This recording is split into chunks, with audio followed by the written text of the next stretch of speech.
Hello friends, this is Vinod Sutar and thank you for tuning at Exams Enemy, a learning platform for unlock your opportunities। तो स्वागत है आप सभी का आपके अपने परिवार एग्जाम्स एनिमी में। स्वागत है आपका NCERT 10th मैथमेटिक्स की धुआं सीरीज में।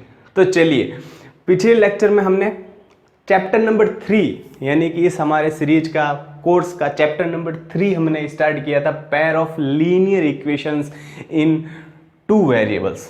ठीक है, यानी कि दो चर वाले रैखिक समीकरण युग्म, ये हमने देखा था। पिछले लेक्चर में हमने देखा था, इसकी स्टैंडर्ड फॉर्म देखी थी, क्या होते हैं ये दो चर। मतलब इस पूरे चैप्टर का हमने पोस्टमार्टम, जो ये चैप्टर का नाम है, इसका पूरा पोस्टमार्टम किया था, अच्छे से देखा था, इसकी स्टैंडर्ड फॉर्म भी देखी थी। फिर अगर कोई भी आपको कंडीशंस दी हुई, जैसे हमने एक्सरसाइज 3.1 के क्वेश्चन बी किए थे, उसमें आपको कोई एक कंडीशंस दी हुई है, तो उनको आप कैसे लीनियर इक्वेशन में चेंज करोगे, कैसे उनको अलजेब्रिक फॉर्म में रिप्रेजेंट करोगे, फिर उसको कैसे ग्राफिकली की फॉर्म में रिप्रेजेंट करोगे, वो सब हमने पिछले लेक्चर में देखा था। आपने अगर अभी तक वो लेक्चर नहीं देखा है और अच्छे से अपना बेसिक क्लियर करना चाहते हो इस चैप्टर का, तो आई बटन में वो आपको लेक्चर मिल जाएगा, जाके देख लेना। चलिए आज के लेक्चर को स्टार्ट करते हैं। आज के लेक्चर में हमारा टॉपिक होने वाला है graphical method of solution of a pair of linear equations, यानी कि रैखिक समीकरण युग्म का ग्राफीय विधि से हल। ठीक है, देखो सर, हमने लीनियर इक्वेशंस पढ़ी थी, उसमें 2 वेरिएबल्स थे, पिछले लेक्चर में हमने देखा था। ठीक है, पिछले लेक्चर में हमने उनका ग्राफिकल रिप्रेजेंटेशन किया था सर, अलजेब्रिक यानी कि बीजगणितीय निरूपण भी किया था और ग्राफीय निरूपण भी किया था। बट सर उससे अगर एक स्टेप आगे बढ़े, ठीक है, तो यानी कि जो उनके वेरिएबल्स है एक्स एंड वाई, उनकी सर हमें वैल्यू तो निकालनी ही है ना, उनका सॉल्यूशन हमें करना है। तो उससे अगर एक स्टेप आगे बढ़े तो हमें अब ये क्या पढ़ाना चाहता है, ये पढ़ाना चाहता है कि जो आपने ग्राफ बनाए थे, जो आपने लीनियर इक्वेशंस के ग्राफ बनाने सीखे थे, उसको ग्राफिकली रूप में रिप्रेजेंट करना सीखा था, उस ग्राफ से आप कैसे उसके सॉल्यूशन यानी कि उसके हल कैसे निकालोगे, वो आपको इस लेक्चर में पढ़ने को मिलेगा। और अच्छे से सीखने वाले, एकदम बेसिक इजी वे में सीखने वाले, ठीक है, यूनिक वे में सीखने वाले, अच्छे से धुआं करने वाले, इस टॉपिक की अच्छे से चटनी बनाने वाले। ठीक है, तो जुड़े रहिए साथ में। लेक्चर को स्टार्ट करते हैं। पहले चलिए मैं आपको पूछूं, अगर लीनियर इक्वेशंस का ग्राफिकली कैसे हम इसको रिप्रेजेंट करते हैं, इसका ग्राफ कैसा होता है, तो आप सबको पता है ना, आप सबको पता है कि सर जो लीनियर इक्वेशन होती है, इसका ग्राफ एक स्ट्रेट लाइन होता है, एक सरल रेखा होती है, एक सीधी रेखा होती है। ठीक है सर, अगर 2 लीनियर इक्वेशन है, यानी कि लीनियर इक्वेशन का हम क्या पढ़ रहे हैं, पेयर पढ़ रहे हैं, रैखिक समीकरण का युग्म पढ़ रहे हैं। सर युग्म पढ़ रहे हैं, इसका मतलब 2 इक्वेशन होगी, दोनों लीनियर होगी, दोनों में 2 वेरिएबल्स होंगे, यानी कि 2 वेरिएबल्स होंगे, और वेरिएबल्स क्या होंगे, समान होंगे। जैसे कि पिछले लेक्चर में मैंने आपको एग्जांपल दिया, जैसे पेयर ऑफ मार्कर है ना, तो क्या है, समान है। अगर किसी का पेयर होगा तो उसमें क्या होंगे, समान होंगे, चीज़ें समान होगी, यानी कि जो वेरिएबल्स होंगे वो एक्स वाई अगर ले रहे हैं तो एक्स वाई दोनों में क्या है, समान है। तो दोनों की जो एक्स एंड वाई की जो वेरिएबल्स की वैल्यू आएगी, जो हल आएंगे, वो भी दोनों के लिए क्या होने वाले, एक होने वाले। ठीक है, यहाँ तक बात समझ में आई, बिल्कुल आ गई सर। यहाँ तक हमने देख लिया कि जो लीनियर इक्वेशंस होती है, इसका ग्राफिकल रूप कैसा होता है, एक सरल रेखा होती है। ठीक है, अब देखो, यानी कि दो लीनियर इक्वेशन तो 2 सरल रेखाएं आने वाली है, यानी कि अब हमको देखना है कि 2 सरल रेखाएं हम कितने टाइप से ड्रॉ कर सकते हैं एक ग्राफ में। ठीक है, तो लगाओ दिमाग, शुरू हो जाओ मेरे साथ। मैं तो ये बोलूंगा कि सर उनको हम 3 तरह से ड्रॉ कर सकते हैं, है ना, कितने तरह से, 3 तरह से ड्रॉ कर सकते हैं, जो मैं अभी तीनों केस में बताने वाला हूं। इससे अलावा अगर आपके दिमाग में कुछ आता है कि सर नहीं अलग तरीके से भी ड्रॉ कर सकते हैं, तो कमेंट बॉक्स में बताना। और अगर आप मेरी बात से सहमत हो तो कमेंट में लिखना सहमत है सर हम आपकी बात से, है ना, एकदम सही बात है। ठीक है, केस फर्स्ट लेता हूं, क्या लेता हूं, केस फर्स्ट। इसमें मैं आपको ये बताने वाला हूं कि इसमें जो दो रेखाएं होगी वो कहीं ना कहीं एक दूसरे को कट करेगी, है ना। मान लो एक रेखा ये चल रही है, एक रेखा इधर ऐसे चल रही है, तो कहीं ना कहीं वो एक दूसरे को क्या करेगी, प्रतिच्छेद करेगी, इंटरसेक्ट करेगी। यानी कि कैसे सर, ड्रॉ करके बताओ। मान लो मेरे पास ये फर्स्ट इक्वेशन की ये क्या है, रेखा है, लाइन है, जो स्ट्रेट लाइन जो इसका ग्राफ है, ठीक है। ये मान लो फर्स्ट इक्वेशन की है। सेकंड इक्वेशन मैंने ड्रॉ की, मान लो कि ये सेकंड इक्वेशन की है। तो ये क्या कर रही है, ये दोनों एक दूसरे को एक पॉइंट पे इंटरसेक्ट करेगी, एक ही पॉइंट पे इंटरसेक्ट करेगी, क्योंकि दोनों स्ट्रेट लाइन है तो एक ही पॉइंट पे। ऐसे था नहीं कि घूम के वापस आ जाएगी, नहीं हो सकता सर, जाएगी आगे ही जाएगी, तो एक पॉइंट पे ही इंटरसेक्ट करेगी। ये इसका क्या है, ये सर कॉमन पॉइंट है, यानी कि इंटरसेक्ट कर रही है, यानी कि दोनों लाइन का क्या है, कॉमन पॉइंट है। तो इसके भी कुछ कोऑर्डिनेट होंगे, है ना। अगर एक्स वाई प्लॉट में इसको आप एक्स वाई प्लेन में इसको प्लॉट करोगे तो कुछ ना कुछ कोऑर्डिनेट होंगे, ठीक है। मान लेते हैं सर इसका एक्स का कोऑर्डिनेट एक्स है एंड वाई का क्या है, वाई है, यानी कि एक्स एंड वाई। तो ये जो इस पॉइंट पे जो एक्स एंड वाई आने वाले हैं वो इन दोनों इक्वेशन के क्या होंगे, सॉल्यूशन होंगे। ये क्या सिखा रहा है हमें, ये सिखा रहा है रैखिक समीकरण युग्म का ग्राफीय विधि से हल। ये ग्राफीय विधि है, इससे हमें इसका हल मिल गया, यानी कि एक्स एंड वाई की क्या मिल गई, हमें वैल्यू मिल गई, एक्स एंड वाई का हल हमें मिल गया, ठीक है।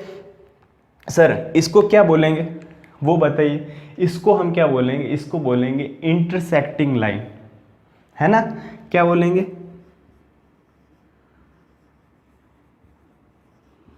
इंटरसेक्टिंग लाइंस, यानी कि हिंदी में क्या, प्रतिच्छेदी रेखाएं।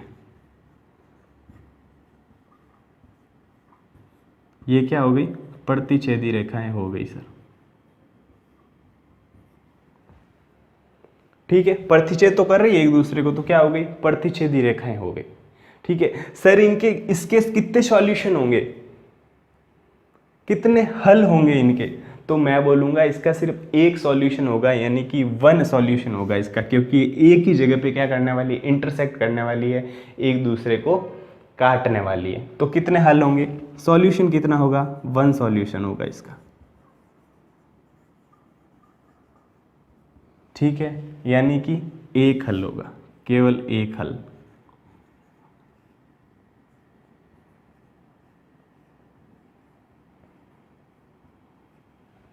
ठीक है। फिर सर ये दोनों अगर किसी दो लीनियर इक्वेशंस है और अगर उनका एक ही हल आता है, यानी कि एक्स एंड वैल्यू की एक ही वैल्यू आती है, जो वो इक्वेशन का पेयर होता है वो क्या होता है, वो सर संगत होता है। यानी कि वो क्या होता है, वो सर कंसिस्टेंट होता है, ठीक है। यानी कि क्या होगा, ये कंसिस्टेंट होगा,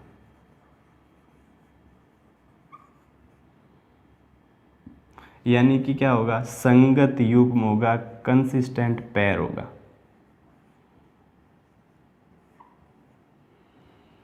ठीक है, ये तो हो गया आपका केस नंबर फर्स्ट। इसमें किसी को प्रॉब्लम है क्या, देख लो एक बार वापस, है ना। किसी को प्रॉब्लम हो तो होनी नहीं चाहिए ना, बिल्कुल भी इसमें प्रॉब्लम नहीं होनी चाहिए, एकदम अच्छे से मैंने आपको ये चीज़ समझाई है। चलिए केस नंबर सेकंड देखते हैं, ये भी अच्छे से समझना। थ्योरी में मैं बिल्कुल टाइम ले रहा हूँ, है ना, 2-5 मिनट अगर ज़्यादा लग जाएंगे कोई भी प्रॉब्लम नहीं है। एक्सरसाइज इतने अच्छे से निपटाने वाले हो आप, 3.2 एकदम चुटकियों में।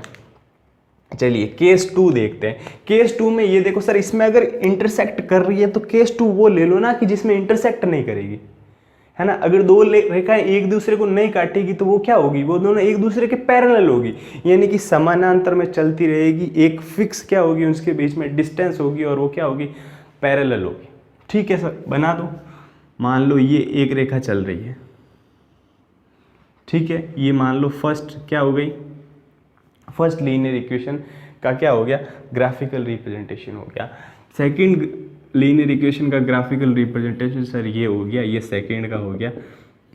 मतलब इनको बोलेंगे क्या, पहले ये देखो, इनको इंटरसेक्टिंग लाइन बोलते हैं, यानी कि समांतर रेखा है। तो ये क्या हो जाएगी, ये हो जाएगी सर पैरेलल लाइंस,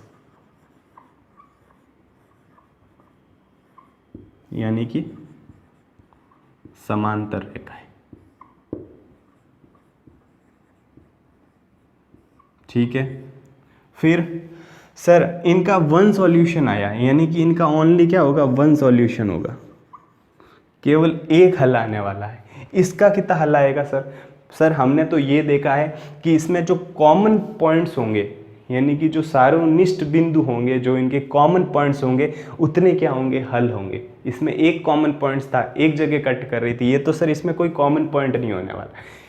इस इक्वेशन के अलग हल होने वाले, इस इक्वेशन के अलग हल होने वाले, जो हमें नहीं चाहिए। हमें तो सर दोनों इक्वेशन के कॉमन हल चाहिए, क्योंकि एक्स एंड वाई अगर दोनों में समान है वेरिएबल्स, तो दोनों के लिए क्या, हल भी समान होने चाहिए, उनके सॉल्यूशन भी समान होने चाहिए। बट इन दोनों में कहीं भी कॉमन पॉइंट नहीं होने वाला है, कहीं भी ये इंटरसेक्ट नहीं करने वाली है। इसका मतलब इसका क्या होगा, नो सॉल्यूशन, कोई हल नहीं होगा।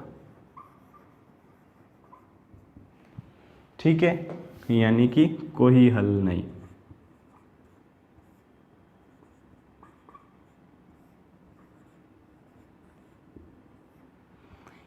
यहां तक कोई प्रॉब्लम? थर्ड लाइन में हमने क्या देखा, इसको बोलते हैं कंसिस्टेंट, यानी कि संगत हल आ रहा है। इसका मतलब जो इक्वेशन का पैर है वो क्या है, कंसिस्टेंट है सर, संगत पैर है, इसमें कोई हल नहीं है। इसका मतलब क्या हो गया, असंगत पैर है, असंगत युग्म है, यानी कि इनकंसिस्टेंट पैर है।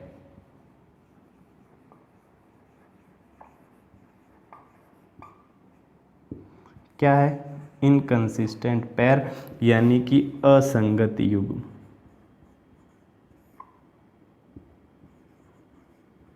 समीकरण का क्या है, असंगत युग्म है सर। चलिए दो केस तो हो गए, केस नंबर थर्ड देख लेते हैं। मैंने क्या बोला था, जहां तक मुझे पता है और जहां तक बुक वाले को पता है, इसके तीन ही केस हो सकते हैं, ज़्यादा होंगे तो आप मेरे को बताना। तीन, इस थर्ड केस क्या होगा, थर्ड केस ये होगा, फर्स्ट केस देख लिया था कि दोनों कट करेगी कहीं एक बिंदु पे, सेकंड देख लिया था कि कट नहीं करेगी, तो दोनों क्या समांतर चलती रहेगी। कैसे समांतर, रेल की पटरियां कैसे चलती है समांतर, रेल की पटरी कैसे चलती है, एक साइड वाला ही पहिया इस पे चलता है, एक साइड वाला पहिया इस पे चलता है, तो रेल की पटरी क्या होती है, समानांतर होती है। ठीक है, वो कहीं भी एक दूसरे को क्या करेगी, कट नहीं करेगी। ठीक है, उसी प्रकार से फिर थर्ड केस ये हो सकता है कि सर एक मान लो आपने एक तो एक इक्वेशन का ग्राफिकल रिप्रेजेंटेशन ये हो गया, तो दूसरी इक्वेशन का ग्राफिकल रिप्रेजेंटेशन क्या हो सर, इसके एकदम ऊपर हो, है ना, यानी कि संपाती हो सर, कोइंसिडेंट हो। ठीक है, मान लो ऐसी हो, क्या हो, अगर ये फर्स्ट होगी तो सेकंड क्या होगी, इसके ऊपर ऊपर ही होगी, यानी कि क्या होगा, कोइंसिडेंट।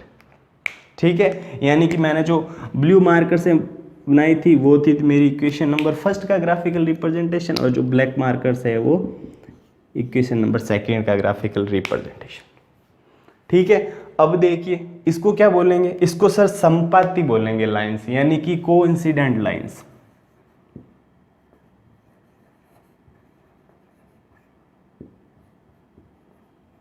कोइंसिडेंट लाइंस यानी कि संपाती रेखाएं। ठीक है, क्या हो गई, संपाती रेखाएं। फिर सर सॉल्यूशन की बात करो कितने होंगे, तो मैं बोलूंगा इसके बहुत सारे सॉल्यूशन होंगे। ठीक है, यानी कि अपरिमित रूप से अनेक सारे हल होंगे, अनंत हल होंगे। सर ऐसा क्यों, क्योंकि इसका जो प्रत्येक पॉइंट है, जो हर बिंदु है, प्रत्येक बिंदु है, वो क्या है, वो सर कॉमन है दोनों के लिए, क्योंकि दोनों का एक ही तो पथ है। समपाती मतलब समान पथ पर चल रही है, दोनों एक ही पथ पर दोनों चल रही है ना। यानी कि इसके कितने, बहुत सारे सर हल होंगे, यानी कि क्या बोल सकते हैं, इनफाइनाइटली मैनी सॉल्यूशंस।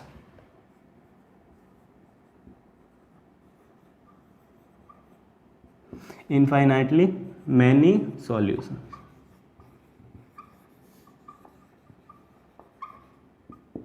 यानी कि अपरिमित रूप से अनेक हल।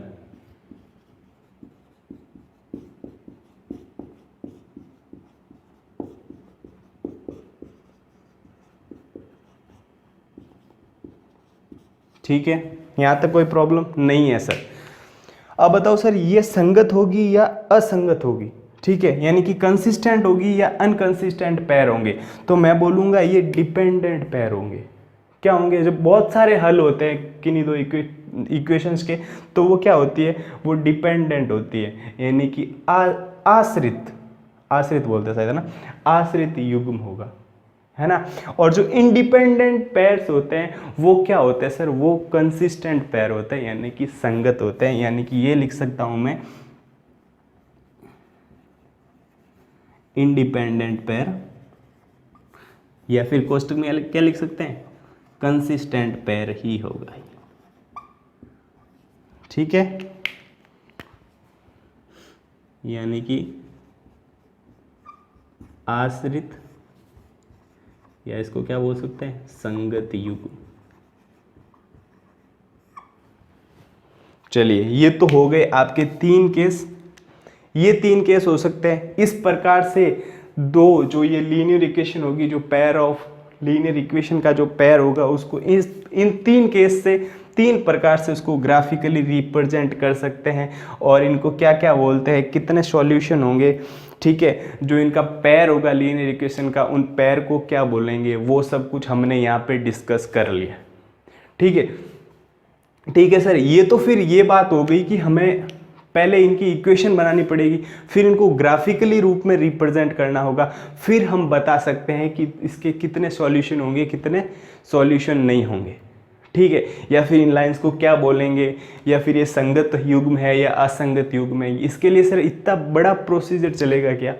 ठीक है, फिर सर ऐसा कुछ शॉर्ट नहीं है क्या, ऐसे शॉर्ट हम जैसे जिससे हम इन इक्वेशन को देख के बता सकते हैं कि ये क्या होने वाली है, इंटरसेक्टिंग होने वाली है, पैरेलल होने वाली है, या फिर संपाती होने वाली है। ठीक है, तो देखिए, चलते हैं, देखते हैं आगे कि कैसे हम सीधे इक्वेशन को देख के ही बता दें कि वो कौन सी इक्वेशन होने वाली है, उसमें कौन सा केस लगने वाला है। तो ये चीज़ नोट कर लेना, एकदम अच्छे से इस चीज़ को नोट कर लो। ठीक है, स्क्रीनशॉट लेना है, स्क्रीनशॉट ले लो। फिर चलते हैं आगे।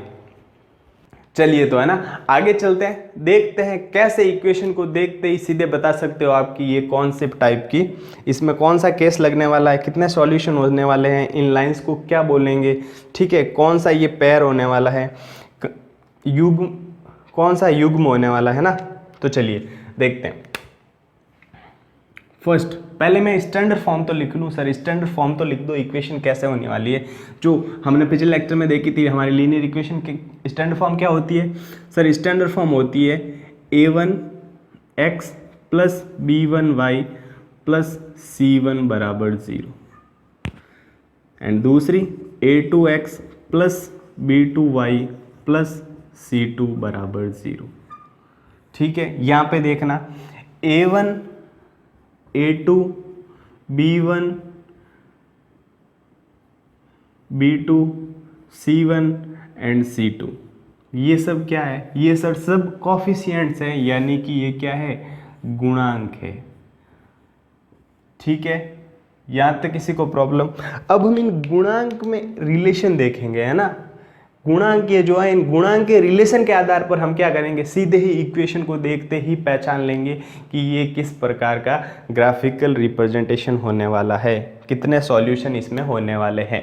ठीक है, तो अगर मैं फर्स्ट देखूं, मैं क्या देखूं, अगर मैं a1 अपॉन a2 करूं, ठीक है, पता चल गया आपको a1 क्या है, a2 क्या है, सब पता है ना। जो x का फर्स्ट इक्वेशन में x का जो कॉफिशिएंट है वो a1, सेकेंड इक्वेशन में x का जो कॉफिशिएंट है वो a2 है। a1 upon a2 not equal होना चाहिए किसके? b1 अपॉन b2 के। अगर ये है तो ये किस प्रकार की जो लाइंस होने वाली है, ये होने वाली है इंटरसेक्टिंग।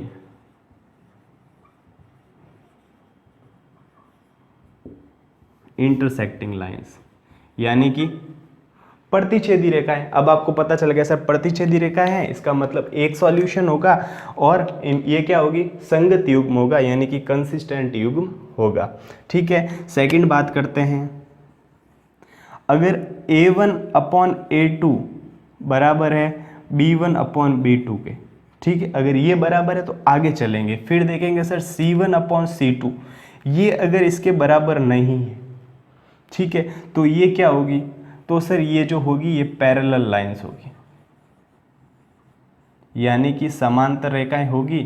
समांतर रेखाएं होगी इसका मतलब नो सॉल्यूशन होगा, कोई हल नहीं होगा। एंड इनको क्या बोलेंगे, इनकंसिस्टेंट यानी कि असंगत युग्म बोलेंगे। थर्ड देख लेते हैं। तीसरा, अगर a1/a2 बराबर हो b1/b2 के, फिर आगे चेक करेंगे अगर c1/c2 भी बराबर हो, यानी कि a1/a2 b1/b2 c1/c2 का रेशियो अगर बराबर हो, तो फिर ये क्या कहलाता है, ये संपाती रेखाएं कहलाती है, यानी कि कोइंसिडेंट लाइंस। ठीक है, अगर कोइंसिडेंट लाइंस होगी, संपाती रेखाएं होगी, इसका मतलब इसके अपरिमित रूप से अनेक हल होंगे। ठीक है, और ये क्या होगी सर, ये क्या होगी, डिपेंडेंट पेयर होंगे, यानी कि आश्रित होंगे, तो क्या होंगे, कंसिस्टेंट होंगे सर, संगत युग्म होंगे। ठीक है, तो ये हो गई आपकी थ्योरी और सारे कंसेप्ट एक्सरसाइज 3.2 के लिए। अब आप एक्सरसाइज 3.2 को अच्छे से शिद्दत से सॉल्व कर सकते हो, प्रत्येक क्वेश्चन को अच्छे से कर सकते हो। अब आपके लिए एक्सरसाइज 3.2 कुछ भी नहीं है। अब आपके आगे एक्सरसाइज 3.2 कुछ भी नहीं है, एकदम लड्डू है जिसको आप आराम से लेके खा सकते हो। ठीक है, एकदम लड्डू बन गई है, बहुत ही इजी बना दिया है अब आपके लिए एक्सरसाइज 3.2 को। ठीक है, तो चलिए मूव करते हैं एक्सरसाइज 3.2 की तरफ, लेते हैं क्वेश्चन नंबर फर्स्ट और करते हैं अच्छे से उसका धुआं धुआं। चलिए फिर हमारे सारे कंसेप्ट्स क्लियर है, सारी थ्योरी हमने एक्सरसाइज 3.2 के लिए पढ़ ली है, यानी कि एक्सरसाइज 3.2 में जो हमारी सामग्री काम आने वाली है, जो मसाला काम आने वाला है, वो सब हमारे पास तैयार है पहले से।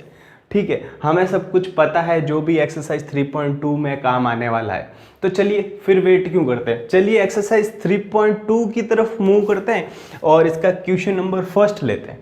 क्या कह रहा है क्वेश्चन नंबर फर्स्ट, क्या कहना चाहता है, चलिए देखते हैं। क्वेश्चन नंबर फर्स्ट बोल रहा है form the pair of linear equation in the following problems. वो बोल रहा है कि जो नीचे प्रॉब्लम्स दी हुई है आपको, जो पार्ट दिए हुए इस क्वेश्चन के, उसमें आपको क्या बनाना है, पहले लीनियर इक्वेशन बनाओ, इसमें है ना युग्म बनाओ, लीनियर इक्वेशन का युग्म बनाइए and find their solution graphically, और उसके जो आपको सॉल्यूशन है वो क्या ग्राफिकली फाइंड करने, यानी कि ग्राफीय रूप से क्या करना है, इसके हल ज्ञात करने।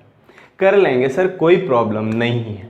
ठीक है, फिर ये आपको एक कंडीशन दी हुई है, ऐसा टाइप का एक आपको क्वेश्चन दिया हुआ है थ्योरेटिकल, कोई प्रॉब्लम नहीं है सर। एक्सरसाइज 3.1 में हमने इसको किया ही था ग्राफिकली रूप में, क्या रिप्रेजेंट, इस टाइप के क्वेश्चन को पहले इक्वेशन बनाई, फिर इसको ग्राफिकली रूप में रिप्रेजेंट किया।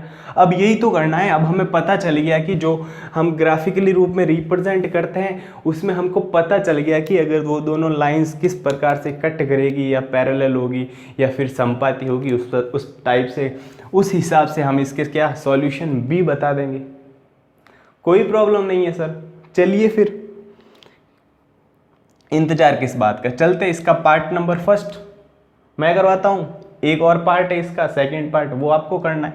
ठीक है, 10 student of class 10th took part in mathematics quiz, यानी कि कक्षा 10वीं के 10 विद्यार्थी है जो क्या करते हैं, एक गणित की पहली प्रतियोगिता में भाग लेते हैं। ठीक है, 10 स्टूडेंट है, ये आपको याद रखना है। ठीक है, if the number of girls is for more than the number of boys, यानी कि जिसमें 10 तो टोटल स्टूडेंट्स है, जिसमें गर्ल्स भी है एंड बॉयज भी है। ठीक है, उसमें से ये बोल रहा है कि द नंबर ऑफ गर्ल्स, यानी कि जो लड़कियों की संख्या है, is for more than the number of boys, यानी कि जो लड़कों की संख्या से क्या है, 4 अधिक है ना। ये बोल रहा है 4 अधिक है, अच्छे से पढ़ना है ना। फिर find the number of boys and girls who took part in quiz. ठीक है सर, कोई प्रॉब्लम नहीं है, अभी करते हैं शुरुआत। कैसे करेंगे शुरुआत सर इस प्रकार से करेंगे, जो हमें ज्ञात करना है उनको हम पहले क्या मानेंगे। ठीक है, क्या क्या निकालना है हमें, number of boys and number of girls हमें क्या करना है, फाइंड करना है सर। ठीक है, लेट मान लेते हैं, माना, क्या मानेंगे? फर्स्ट मान लो नंबर ऑफ बॉयज यानी कि लड़कों की संख्या। क्या मानोगे? लड़कों की संख्या। सर हम x मानेंगे, चलो x मान लो, कितने होंगे? x। ठीक है, फिर क्या मानोगे? सर लड़कियों की संख्या मान लेते हैं, यानी कि नंबर ऑफ गर्ल्स मान लेते हैं।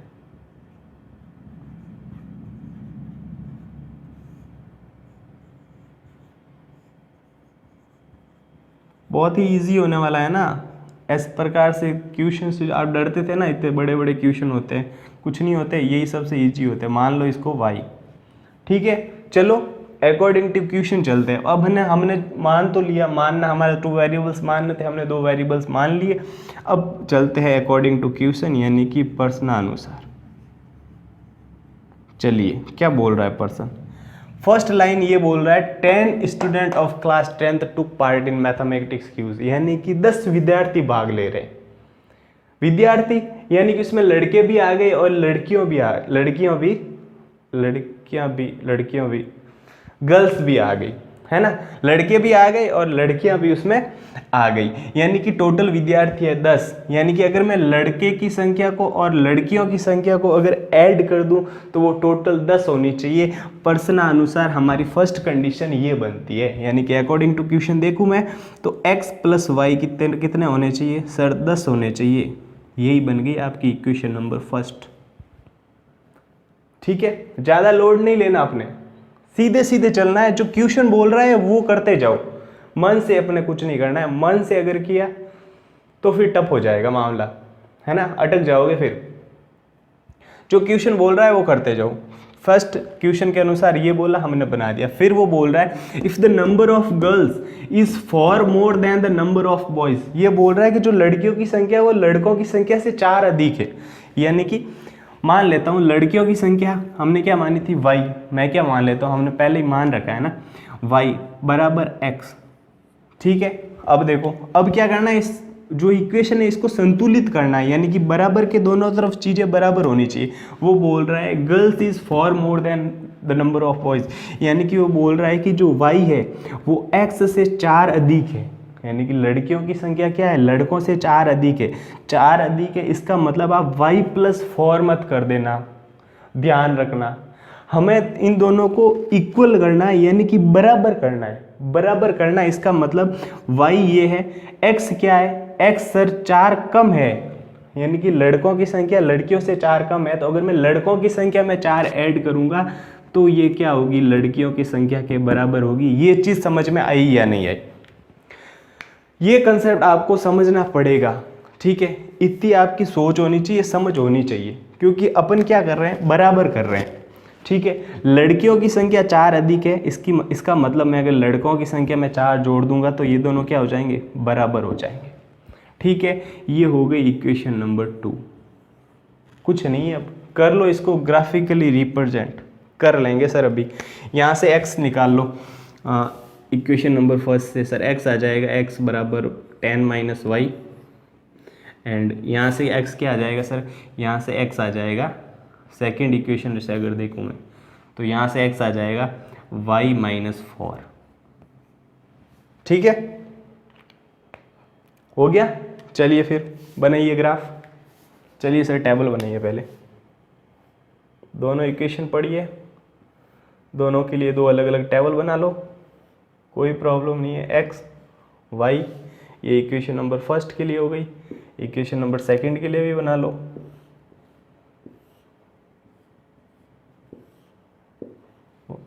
y की वैल्यू रखो अलग अलग, उसके अकॉर्डिंग x की वैल्यू भी आ जाएगी। चलिए फर्स्ट इक्वेशन, सर ऐसा काम करते हैं, y की वैल्यू रखते हैं 5, तो x की वैल्यू भी कितनी आ जाएगी? 5 आ जाएगी। y की वैल्यू मैंने 5 रखी तो 10 - 5, x की वैल्यू कितनी आ गई? 5 आ गई, ठीक है। फिर सर मैंने y की वैल्यू रखी 6, तो x की वैल्यू कितनी आ जाएगी? 4। यहाँ तक कोई प्रॉब्लम बिल्कुल नहीं है सर, ये तो बहुत इजी है ना, 8th में भी पढ़े थे, 9th 7th पढ़ते आए हैं हम तो, ठीक है। अब देखो y की वैल्यू कितनी रखूँ? सर y की वैल्यू ऐसा करो 4 रख दो, ठीक है। x की वैल्यू कितनी आ जाएगी सर, 4 माइनस 0, 4 माइनस 4 आ जाएगा, x की वैल्यू 0। अब क्या करो सर, y की वैल्यू रख दो 5, रख दी मैंने y की वैल्यू 5, तो x की वैल्यू कितनी आ जाएगी, 5 माइनस 4, x की वैल्यू आ जाएगी 1। ठीक है। अब इसका ग्राफ बना दो, बना देंगे सर, कोई प्रॉब्लम नहीं है ग्राफ में।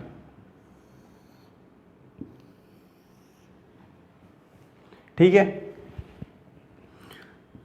1 0 1 2 3 4 5, x कहाँ तक चलने वाला है, x 5 तक ही चलने वाला है सर, y चलने वाला है 6 तक, तो y में 6 2 3 4 5 एंड 6, ये तो हो गई y एक्सिस, ये हो गया x एक्सिस। कीजिए, प्लॉट कीजिए, इक्वेशन 1 के लिए कीजिए, 5 5, x भी 5 y भी 5, x 5 ये चल रहा है, y 5 यानी कि कहीं यहाँ इंटरसेक्ट करना, यहाँ पर आने वाला है पॉइंट, ये हो जाएगा 5,5, y 6 x 4, y 6 x 4 यानी कि ये पॉइंट यहाँ पे आने वाला है ना,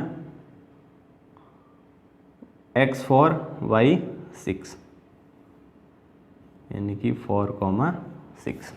ठीक है, कैसे बनेगी लाइन,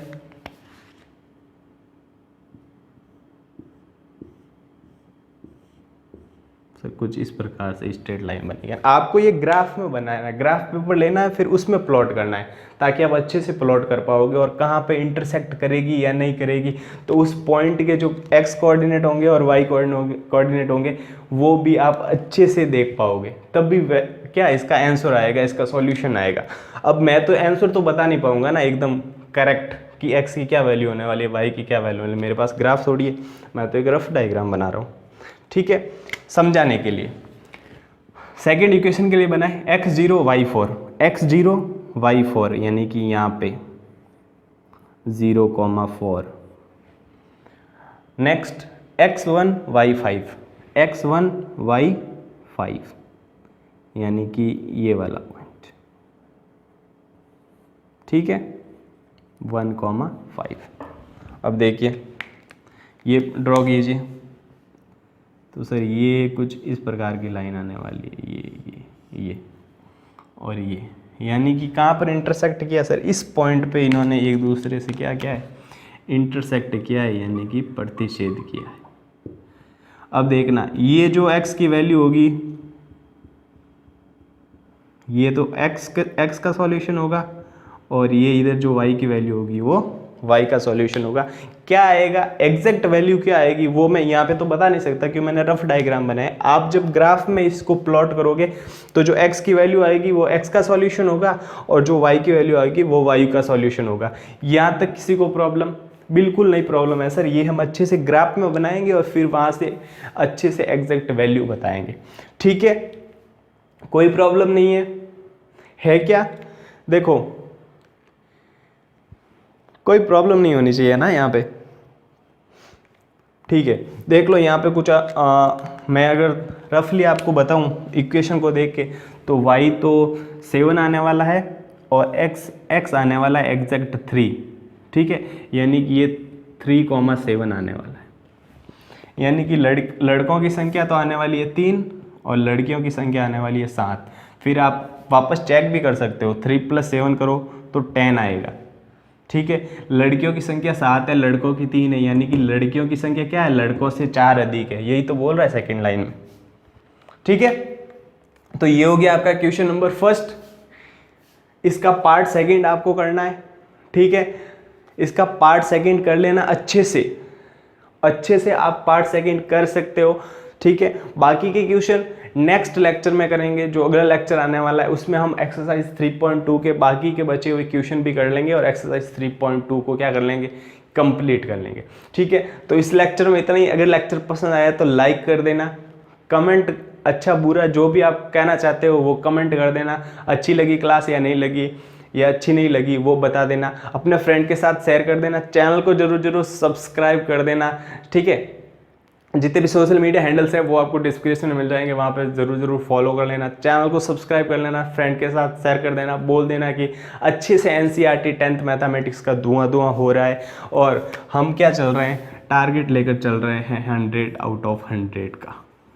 पढ़ती एक चैप्टर को अच्छे से समझ रहे हैं, अच्छे से सारे नंबर्स, जितने भी नंबर्स के उसके क्वेश्चंस आने वाले हैं वो सारे नंबर्स अपने खाते में क्या कर रहे हैं, जमा करते हुए चल रहे हैं। अच्छे से पढ़ रहे हैं, पहले लेक्चर की थ्योरी अच्छे से पढ़ रहे हैं, कंसेप्ट सारे क्लियर कर रहे हैं, उसके बाद एक्सरसाइज के क्वेश्चन भी लगा रहे हैं, उसके बाद में दाकड़ रिवीजन भी कर रहे हैं। ठीक है, उसके बाद में 5 चैप्टर होंगे तो 5 चैप्टर की भी एक पूरी रिवीजन की क्लास आएगी, फिर और रिवीजन होगा, यानी कि बहुत सारे रिवीजन होंगे। जब तक एग्जाम आएंगे तब तक मैथमेटिक्स तो आपकी अंगुलियों पे डांस करने वाली है अच्छे से। ठीक है, तो इस लेक्चर में इतना ही। लाइक कर देना, चैनल को सब्सक्राइब कर देना, फ्रेंड के साथ शेयर कर देना। मस्त रहना, एकदम टनाटन, है ना, खुश रहना, एकदम अच्छे रहना। Thank you so much.